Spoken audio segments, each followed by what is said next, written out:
for your listening enjoyment, John Lund as Johnny Dollar. Bradley, Johnny. Read any good books lately? Now, that's a brilliant conversational bit. I'm referring specifically to the books of Martin Veneberg. Veneberg. Is that the novelist who made such a big splash about, 20 years ago? The same. The self-styled genius of Chicago's literati, who wrote 2 smash sellers back in the 30s and hasn't been heard from since. Not until yesterday, that is. And what happened yesterday? Well, at the height of his heyday, he bought a $25,000 paid-up trust policy from us. We had a request from him yesterday asking for some change of beneficiary form. Oh, what's so unusual about that? Nothing except that his wife's the present beneficiary. And the Chicago police have been looking for her ever since Vandenberg was murdered last night. Wow. Might be a good idea to brush up on my reading at that.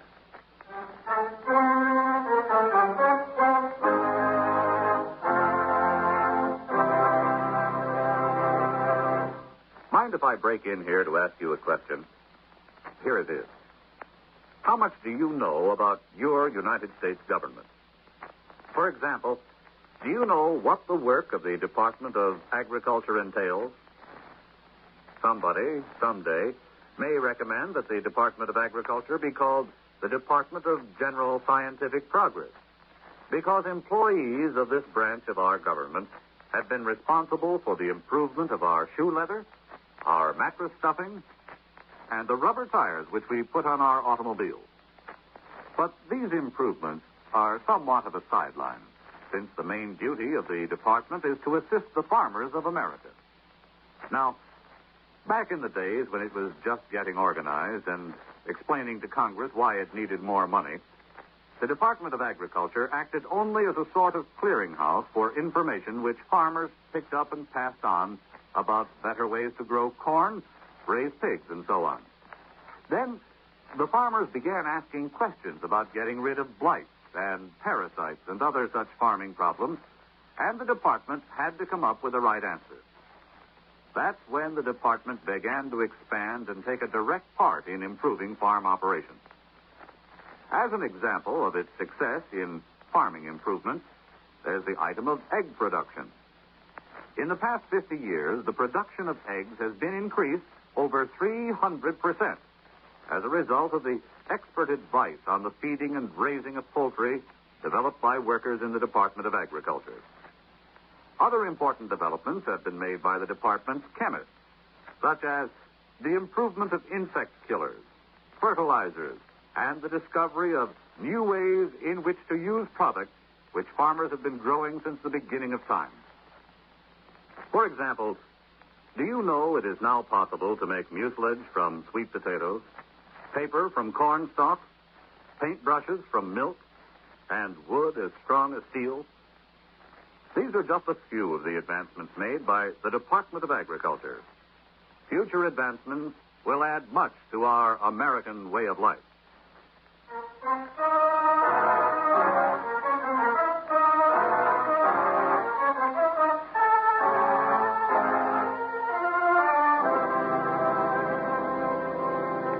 Expense account submitted by Special Investigator Johnny Dollar to Home Office, Washingtonian Life Insurance Company, Hartford, Connecticut. The following is an accounting of expenditures during my investigation of the frustrated Phoenix matter. Expense account item 1, $63.30. Airfare and incidentals between Hartford and Chicago. Expense account item 2, $1.20. Cab fare from the Sherman House to the editorial offices of the Daily Examiner. I figured a quick brush-up on Martin Veneberg's recent history might come in handy. But as it happened, I didn't get past the city editor's desk. Sure, you can use the morgue dollar. Might have a better idea for you, though. Oh, yeah? What's that? Have a talk with Richard Hanley. Who is Hanley? Freelance literary critic and columnist. We buy a lot of his stuff. He can tell you everything that's in the morgue and then some. Sounds like he knew Veneberg pretty well. Yeah, he was his disciple, friend, father confessor, and psychiatric social worker, for 20 years. That sounds like a pretty good recommendation. If you can find Vandenberg's wife, she could give you a better one. Oh, how's that? Hanley was her first husband.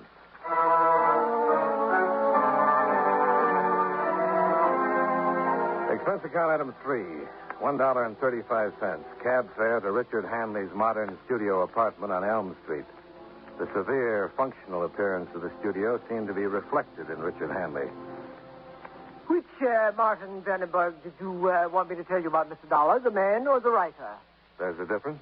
As a writer, he'd been touched by the gift of genius. As a man, he was dissolute, depraved, contemptible. Would you mind explaining that, Mr. Hanley? In 1933 and 34, he published two of the greatest novels ever written. They burst upon the muck heap of the creative writing of the times like twin comets blazing a pathway to the stars. For the next 20 years, he drowned that brilliant light in a foul sea of alcohol dissipation and moral dissolution. In short, the Martin Vandenberg who was killed last night, Mr. Dollar, was a drunken bum. I was told that you were a friend of Vandenberg's.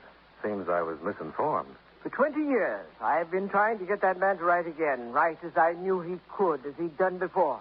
I nursed him through his alcoholic stupors, counseled him, pleaded with him, even financed him for a year or two. And how did he react? Well, the vows were many, the accomplishments nil. Whatever I gave him, he used to sate his appetite for dissipation. Well, 20 years is a long time to spend in the face of all that. Not to mention the loss of your wife. I hadn't contemplated giving him Helene, too, Mr. Dollar. Mm-hmm. Where is she now? I have no idea. I'd finally given up on Vandenberg some 5 weeks ago. I haven't seen either of them since. Well, anything else you can tell me, Mr. Hanley? Any ideas as to who might have killed him or why? No. He had no personal possession. Possibly no longer even a talent for anyone to be jealous of.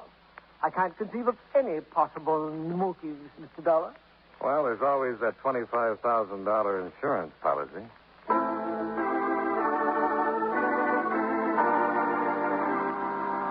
I walked over to the Chicago Avenue police station and introduced myself to Lieutenant Vorschach, who was in charge of the investigation. For what it's worth, here's what we got on it, Dollar. Vandenberg was killed in the one-room rat nest he called home by two .25 caliber bullets fired at close range. Ballistics has classified the gun for automatic. Time of death was approximately 11 p.m. last night. Nobody heard the shots. Nobody saw anybody come in or out. Nobody knows any reason why Vandenberg should have been killed. Who discovered the body, Lieutenant? A man by the name of Dalton Towler. Seems to be an old friend of Vandenberg, strictly a screwball bohemian type, you know. What time did he come across it? 3 o'clock this morning. Unusual hour for him to come calling, wasn't it? Well, not according to Towler. It seems he was working on some earth-shattering poems at home. He finished them and tore right over to show them to Vandenberg. According to him, the womb of night is the birthplace of genius, and time is an artificial dungeon created by benighted Philistines in which to imprison men's souls. Unquote. That's very descriptive, but not very illuminating. No, the same could be said about everything else about this case so far.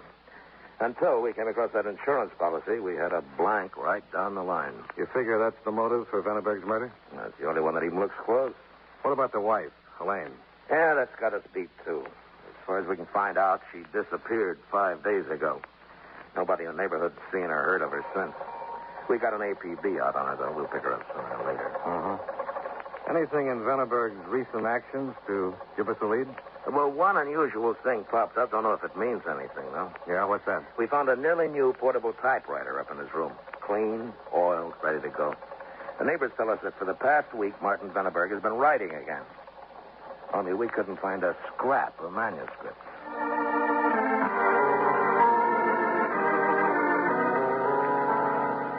Well, there wasn't much more Vorschach could tell me. Vandenberg's history during the past 10 years was summed up on the police blotter. Arrest for drunkenness, vagrancy, disorderly conduct.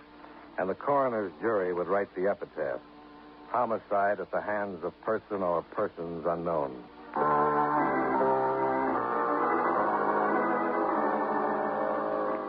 I found Dalton Towler where his landlady said he would be, in Newberry Park. One square block of tired grass and scraggly bushes in the midst of a dreary section of Chicago's near north side. Towler was addressing a couple of dispirited-looking squirrels. Come, you beady-eyed scavengers seeking the humorous fruit of the goober. There are no gleanings here save those unpalatable ones scraped from the moldering refuse of the ash heaps called the minds of men. Do you think the squirrels understand that? Oh, far better, perhaps, than the two-legged protoplasmic dullards who stalk the earth under the guise of Homo sapiens. Well, I have to take your word for that, Mr. Towler. A unilateral knowledge of identity, which indicates you have the advantage of me, sir. Well, my name is Dollar. I'm an insurance investigator. In other words, a brazen delver into the secrets of man? I'd like to ask you a few questions about Martin Venneberg. Yes. The final degradation of genius. To be dissected, piecemeal, upon the cold, impersonal autopsy slab of a park bench. All I want to do is find out who killed him and why. An impossible task, sir. You ignore the simple fact that Martin Venneberg is not dead. That's not what the police records say. An abysmal conclusion, reached by pygmy-minded illiterates. A soul such as that of Martin Venneberg can never die. It will rise again from the ashes of its mortal remains like that fabled bird, the phoenix, and soar on glorious wings of deathless prose forevermore. Well, let's get back to the police blotter and sordid realism, shall we? Very well, sir. What do you wish from me? Any information you can give me about who might have wanted to kill Martin Venneberg? Their names are legion, sir. How's that, Mr. Teller? Any of the incompetent, the jealousy-ridden, the hacks who spew out their clumsy, ill-informed words could have killed Venneberg cheerfully out of sheer, frustrated envy. Well, I'm looking for a little more practical motive. Well, what more practical motive could there be, sir? Worldly goods? Of these he had none. What about his wife? A ridiculous implication. Why? Helene is a lovely soul, one who worshipped at Venneberg's shrine, who was dedicated selflessly to her tireless task of catering to his genius. I can think of 25,000 reasons why she might get tired of it. Sure you're not referring to that insurance policy? Well, it supplies motive. Helene's disappeared. Unless she turns up fast with an airtight alibi, it looks pretty bad for her. Yeah, I'd never considered it in that light before. Well, now that you have, how does it look? Would it be of any assistance to her if I were to inform you where she was last night? It might. You realize, of course, that my antipathy towards the minions of the law prevented me from divulging this sooner. But if it might be of possible aid to Where her... was she, Towler? Where she'd been every evening for the past month. Typing manuscripts, sir. At the apartment of Richard Handley.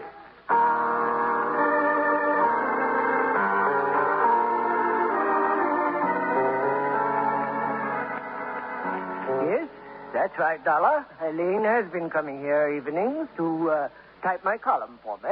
How did you forget to mention that little fact earlier? My attorney was out of town. I wish to consult with him first. What about? Helene or yourself? There have been no official charges made against her, and I've nothing to be concerned about. Mm-hmm. Where is Helene now? I can tell you only what I just finished telling Lieutenant Borzak over the phone. And what was that? I expect Helene here as usual at 8 o'clock tonight. No objections if the lieutenant and I are here. Not at all. My attorney will be here, too. Do you mind telling me what time Helene left here last night? It was a little past midnight. Are you sure about the time?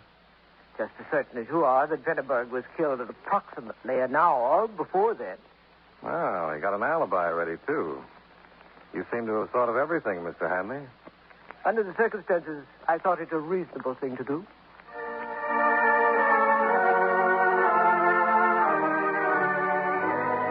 Expense account item 4, 65 cents.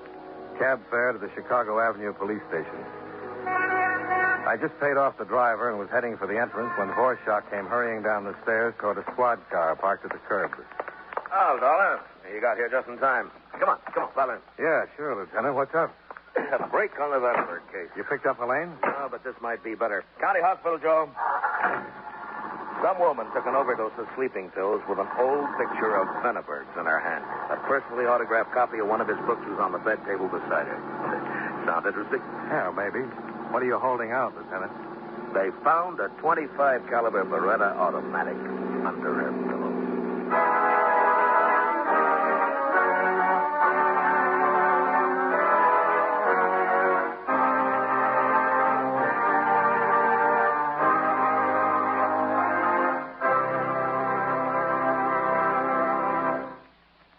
You know, many great men have attained the highest office in our land, the presidency of the United States.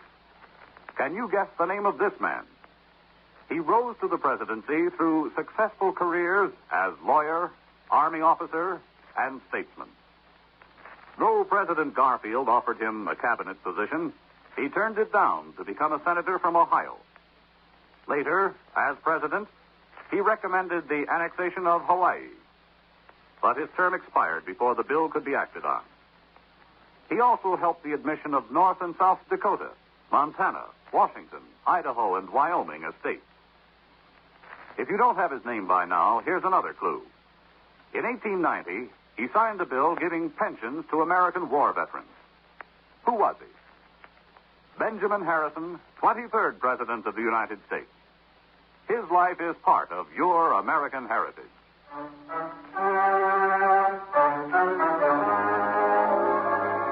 And now, with our star, John Lund, we bring you the second act of Yours Truly, Johnny Dollar.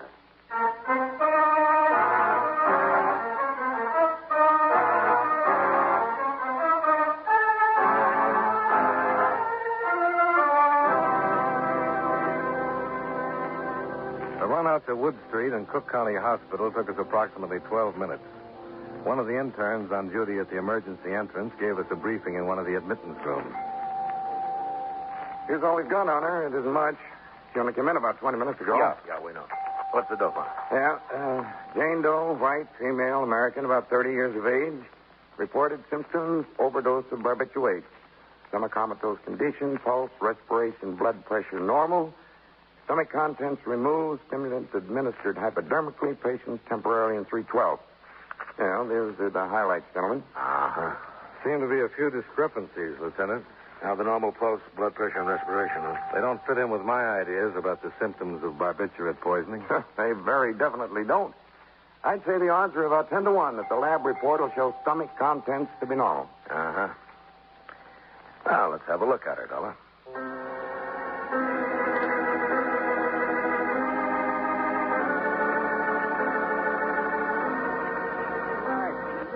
Martin, darling. Forgive me, Martin. Please forgive me. I didn't mean to do it, Martin. But it's all right now, darling. We'll be together again. We'd like to ask you a few questions, miss. No, go away. Leave me alone. Please leave me alone. Oh, Martin, darling. Martin. I'm a police officer, Miss Lieutenant Borchak. Police officer? And this is Johnny Dollar, insurance investigator. I don't care what you are. Now go away, please. Go away. And leave me here with my memories of Martin. What was Martin Venneberg to you? He was my one and only true love. I worshipped at the shrine of his genius. Life isn't worth living without him. He was the shining beacon that was my one and only guiding light. Are you sure that shining beacon isn't the spotlight at that grindhouse on North Clark Street? What are you talking about? You're Dolly Darling, aren't you? The one who's billed as the tempestuous sweetheart of Terpsichorean delights? So what? What's that got to do with my love for Martin Venneberg? You better be able to prove it. What do I got to prove? It's enough for me that him and me were secret lovers. What right have you got to come around prying into a person's secret life? Well, there happen to be a few laws concerning attempted suicide, Miss Darling. Laws? You mean that there's a law? Not to mention a few about filing a false crime report. Now, wait a minute. I didn't do nothing wrong. You better start talking, Miss Darling. That low-down, dirty, stinking Sammy Farwell. Your press agent? Yeah. It was his idea. I told him it was nuts that we couldn't get away with it, but no. He's got himself delusions. The greatest gimmick since Barnum, he says. So look what happens. I get myself in a jam in this lousy pill factory. Got to wrestle with a stomach pump yet, and for what? What am I going to get out of it now? Probably 30 to 90 days, depending on the judge.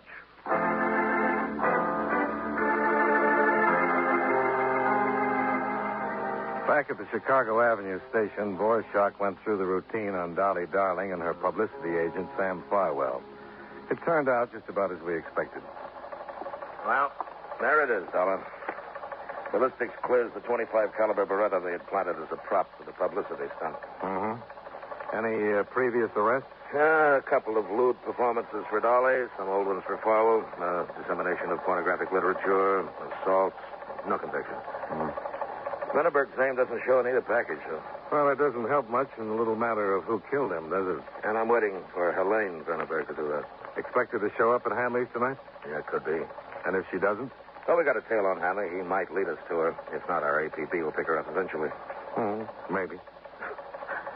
You don't sound very convinced. I guess I'm just not the optimistic type. I spent the rest of the day covering the bars, bookie joints, and assorted dives on the near north side that had been notoriously frequented by Martin Veneberg. I wound up in Dalton Towler's neighborhood no wiser than when I started. I figured I had nothing to lose by paying a little social call. I take it, Mr. Dollar, that your visit has no connection with whatever impression my charm, wit, and brilliance may have had upon you earlier today. Oh, maybe you're being too modest, Mr. Towler. Oh, modesty is an attribute only of the mediocre, sir. It is unbecoming in the realm of talent and utterly irreconcilable with genius. Well, into which category do those poems of yours fall? Poems, sir? The ones you were rushing to Martin Veneberg when you found his body. Oh, they're not worthy of discussion. Insignificant in conception. Puerile in realization. I destroyed them. Is that what you did with Veneberg's work, too? Your meaning escapes me, sir. Veneberg was working on something. The first writing he'd done in 20 years. He'd been at it steadily for a week, but the police didn't find a trace of manuscript. What happened to it, Mr. Towler? I trust my impression that you're accusing me of having pilfered is erroneous, Mr. Dollar. You found his body. True, but I found no such manuscript. Well, have it your way. But the police are bound to dig up that manuscript sometime. One moment, sir. Yeah? There is something I can tell you. Well, let's have it. Martin Veneberg was writing. It was being done under contract to someone. For money. Who was he writing it for? So far, I've been unable to ascertain. But he showed me some of it. It was incredible, Mr. Dollar. Badly written? Martin Veneberg was utterly incapable of writing even one inferior line, sir. No, it was the contents to which I refer. Indescribable filth. I still find it impossible to believe. So you took the manuscript and destroyed it? It's what I would have wished to do. Unfortunately, there was no trace of the manuscript when I arrived there. Uh-huh. He started writing this stuff just about the time his wife disappeared. Any connection? A definite one, sir. Helene had stood by him all these years because of her faith that someday he would write again. When he began, and she learned what he was doing, it was impossible for her to bear. She left him.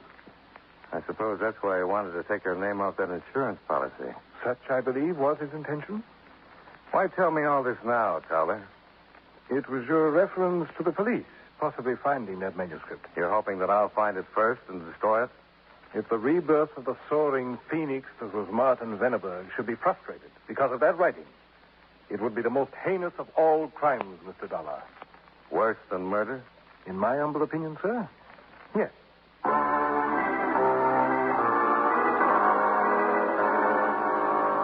It was getting on toward 8 o'clock when I left Towler's, so I called Lieutenant Vorschach to see if he was ready to keep our appointment with Richard Hanley. We don't have to bother going over there now, Dollar. Why not, Lieutenant? We just found Helene Veneberg. Yeah, where? In the Chicago River. Floating face down.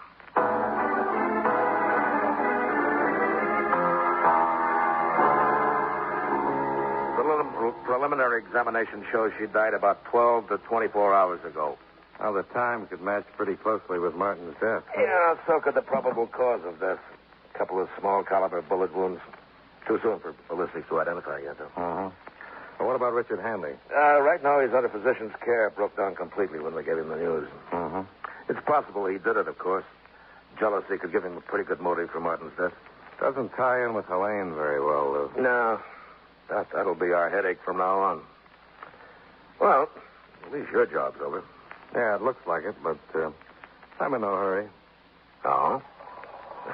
You got something on your mind? Two things. A missing manuscript and a .25 caliber Beretta.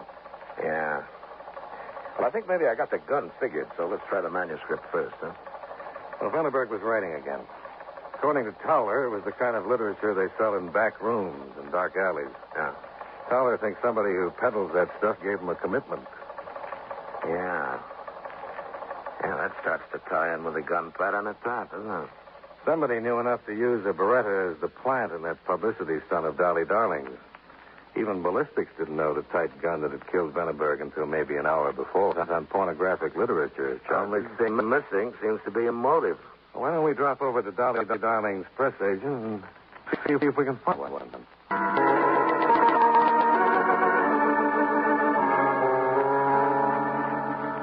The offices of Sammy Farwell, publicist, were located on the third floor of an old office building on North Wells Street.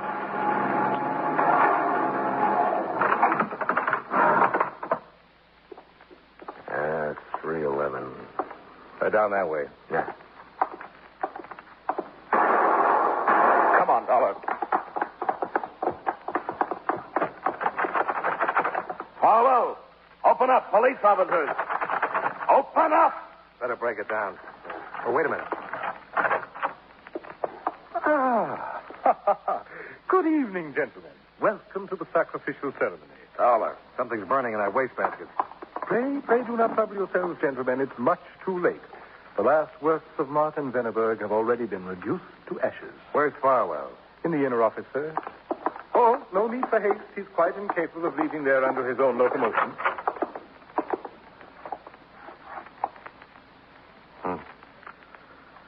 Looks like Towler's right. Yeah. There's the Beretta used. I trust you agree that this is a most satisfactory evening's work, gentlemen. All right, Dollar, let's hear about it. But of course, Lieutenant. I must confess I feel quite proud of myself for what has just transpired. You knew Farwell had killed Martin and Helene? Not his actual identity, no.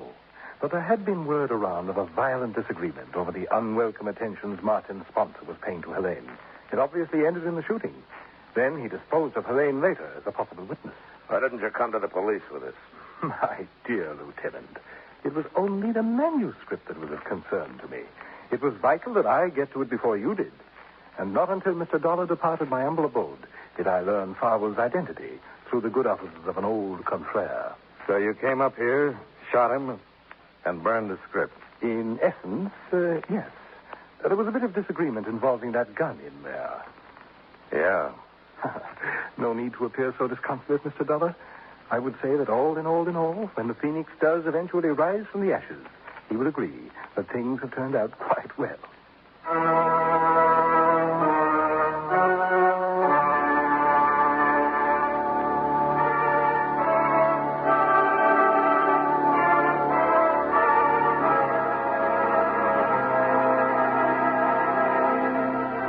Expense account item 5, $19.40. Hotel bill and miscellaneous. Expense account item 6, $67.60. Airfare and incidentals back to Hartford. Expense account total, $153.50. Yours truly, Johnny Dollar.